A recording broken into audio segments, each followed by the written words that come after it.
142ஆம் சங்கீதத்துல தாவீது கெபியில் இருக்கும் போது பண்ணின விண்ணப்பமாகிய மஸ்கில் என்னும் சங்கீதம் இருக்கு. அது என்ன மஸ்கில் அப்படின்னா, இது ஈப்ரு லாங்குவேஜ்ல இருந்து எடுக்கப்பட்ட வார்த்தை.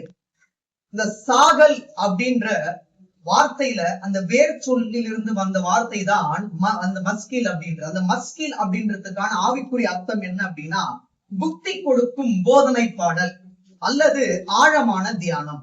என்னது? புத்தி கொடுக்கும் போதனை பாடல் அல்லது ஆழமான ஞானம் இல்லைன்னா தியானம்னு அர்த்தம்.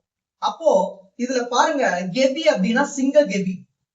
அப்போ தாவீது இருக்காரு பாத்தீங்களா, அவரு தாவீது சில நேரங்கள்ல கஷ்டமான பாதைக்குள்ள போகும்போது தேவனை நம்ம நோக்கி எப்படி கூப்பிடணும், அவர் கூப்பிட்டா நமக்கு தேவன் எப்படி விடுதலை கொடுப்பாரு அப்படின்றதுக்காக இந்த 142ஆம் சங்கீதத்தை அவ்வளவு தெளிவா எழுதியிருப்பாரு. இதை நம்ம எல்லாமே பார்க்க போறது இல்ல. இதுல 3ஆம் வசனத்தை வாசிங்க. என் ஆவி என்னில் தேங்கும் போது, என் ஆவி என்னில் தியங்கும் போது நீர் என் பாதையை அறிந்திருக்கிறீர். அவர் நம் பாதையை அறிந்திருக்கிறார். எப்பொழுது ஆவி நம்மள தியங்கும் போதுன்னா, லோ ஆகும் போது, ஸ்பிரிட் லோ ஆகும் போதுதான் தேவன் என்ன பண்ணுவார், நம்மளோட பாதையை அறிந்திருக்கிறார். அவர் நம்முடைய பாதையை அறிந்து நம்முடைய ஆவிக்கு உற்சாகத்தை கொடுத்தாரானால், சிங்க கெப்பில நம்ம இருந்தாலும் நம்மை தப்புவிக்க தேவன் வல்லவராக இருக்கிறார். விசுவாசிக்கிற வாசிங்க.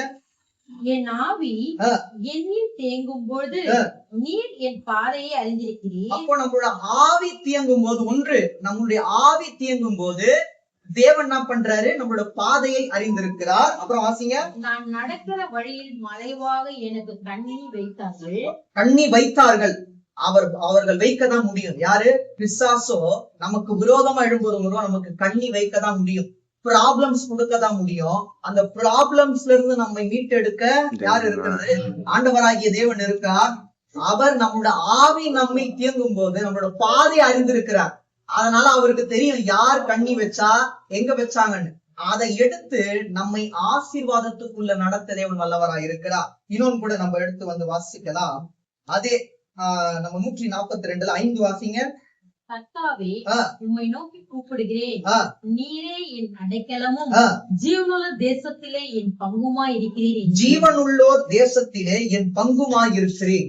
நம்ம இப்ப வாழ்ந்து கொண்டு இருக்கிறதெல்லாம் ஜீவனான வாழ்க்கை தான். இந்த ஜீவனான வாழ்க்கையில நமக்கு ஒரே பங்கு ஆண்டவராகிய இயேசு கிறிஸ்து தான். இத பாருங்க, கர்த்தாவே உம்மை நோக்கி கூப்பிடுகிறேன். இப்ப யாரை நோக்கி கூப்பிடணும்?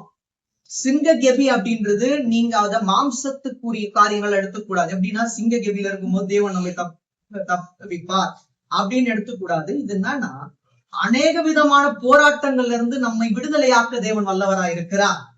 ஒரு சிங்கத்துக்கிட்ட இருந்து விடுதலையாக்கணும் அப்படின்னா அந்த சிங்கத்தை விட ஜாஸ்தியான பலம் கொண்ட ஒரு சிங்கத்தால தானே பண்ண முடியும், விடுதலை கொடுக்க முடியும். சாதாரண சிங்கம் வந்து பிசாசு, யூதராஜ சிங்கம் ஆண்டவராகிய இயேசு கிறிஸ்து. அதனாலதான் தாவீது சொல்றாரு, நான் கெபியில் இருக்கும் போது விண்ணப்பம் செய்தேன். மஸ்கில் என்னும் ஒரு சங்கீதம். அது என்னவா, நம்முடைய ஆழமான தியானத்தை குறிக்குது. ஆழமான தியானம்னா தேவனை நோக்கி பார்க்கணும். அந்த தியானம் ரொம்ப ரொம்ப முக்கியம். 6 வாசிங்க. என் கூக்குரலுக்கு செவிகொடும், நான் மிகவும் தாழ்த்தப்பட்டேன். என்னை பின்தொடர்களுக்கு என்னை தப்புவியும். அவர்கள் என்னிலும் பலவான்களா இருக்கிறார்கள். அவர்கள் நம்மிலும் பலவான்களா இருப்பாங்க, நம்மளோட ஸ்ட்ராங்கா இருப்பாங்க, நம்மளோட ஸ்ட்ரென்த்தா இருப்பாங்க. யாரு? நம்ம பின்தொடர்ந்தே வருவாங்க.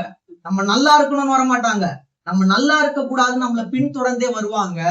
அதை காட்டிலும் ஒரு பலவான் இருக்கார், நம்மை தப்புவிக்க தேவன் நல்லவராய் இருக்கிறார். இந்த கடைசி உமது நாமத்தை நான் துதிக்கும்படி என் ஆத்துமாவின் காவலுக்கு நீங்களாக்கி விடும். எனக்கு நீர் தயவு செய்யும் பொழுது நீதிமான் என்னை சூழ்ந்து கொள்வார்கள். இறுதியாக உங்களுக்கு கெபியில இருந்து, அதாவது போராட்டங்கள்ல இருந்து தேவன் விடுதலை ஆக்கிட்டாருன்னா நீங்க எப்படி இருப்பீங்க? தேவனுக்குள்ளாக ஒரு ஒரு தயவு பெற்றவராக இருப்பீங்க. அப்பொழுது நீதிமான்கள் உங்களை சூழ்ந்து கொள்வார்கள்.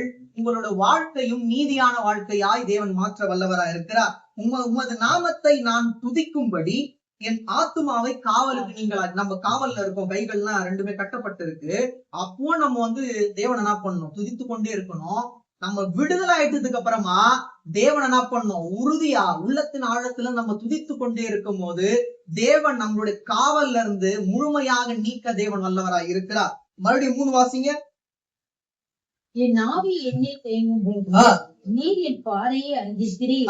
நான் நடக்கிற வழியில மறைவாக எனக்கு கண்ணி வைத்தார். நம்ம நடக்கிற ஒரு வழியில இனிமேட்டு வரப்போற நாட்கள்ல கண்டிப்பா கண்ணி வைப்பாங்க. அதை எடுக்க ஒருவரால தான் முடியும். ஆண்டவராகி இயேசு கிறிஸ்து அதை எடுத்து அந்த பாதையை ஆசீர்வாதமான பாதையாய் மாற்றுவார். சங்கீதம் 72:2 வாசிங்க.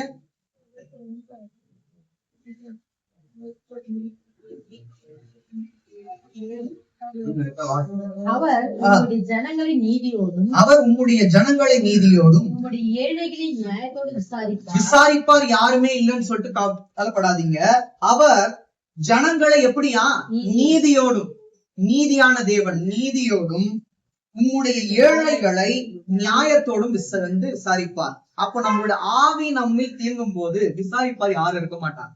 ஆனா நம்மை விசாரிக்கிற தேவன் இருக்கிறார். ஏழைகளை ஒரு நாள் என்ன பண்ண மாட்டாரு, விட்டு விட மாட்டார். அவர்களை நீதியோடும் நியாயத்தோடும் தேவன் விசாரிக்க வல்லவராய் இருக்கிறார். இது பிரசங்கி 3ஆம் அதிகாரம் 5ஆம் வசனம். பக்கம் 793. புதிய பழைய 15. முன்னே நடந்தது இப்பொழுது நடக்கிறது, இனி நடக்க போகிறதும் முன்னமே நடந்தது. நடந்ததையே தேவன் விசாரிப்பார். இதுல ஒரு ஆவிக்குரிய ஒரு ஆழம் ஒண்ணு இருக்கு. என்ன அப்படின்னா, அந்த 3ஆம் வசனத்துல நம்ம வாசிச்சோம்ல, நம்மளுடைய ஆவி தியங்கும் போது தேவன் நம்மளோட பாதையை அறிந்திருக்கிறார்.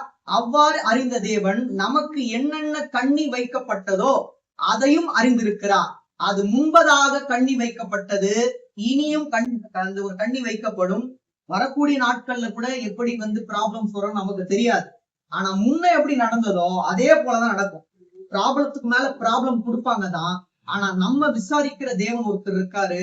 நம்மை விசாரித்து, நம்மை ஆதரித்து, நம்மை வித்தியாசமாக தேவன் நடத்துவார். இனி நடக்க போகிறதும் முன்னமே நடந்தது அப்படின்னா அர்த்தம், இனிமேட்டு என்ன ப்ராப்ளம் வந்தாலும் அதை தாங்கக்கூடிய ஒரு சக்தியை தேவன் கொடுப்பார். ஏனென்றால் நடந்ததையோ தேவன் விசாரிப்பார். விசாரிக்கிற தேவன் நம்மோடு இருக்கிறதுனாலதான் முன்ன என்ன நடந்ததோ அந்த ப்ராப்ளத்திலயும் தேவன் இருந்தாரு. இப்ப என்ன ப்ராப்ளம் நடந்துட்டு இருக்கோ இப்பவும் தேவன் நம்ம கூட இருக்காரு.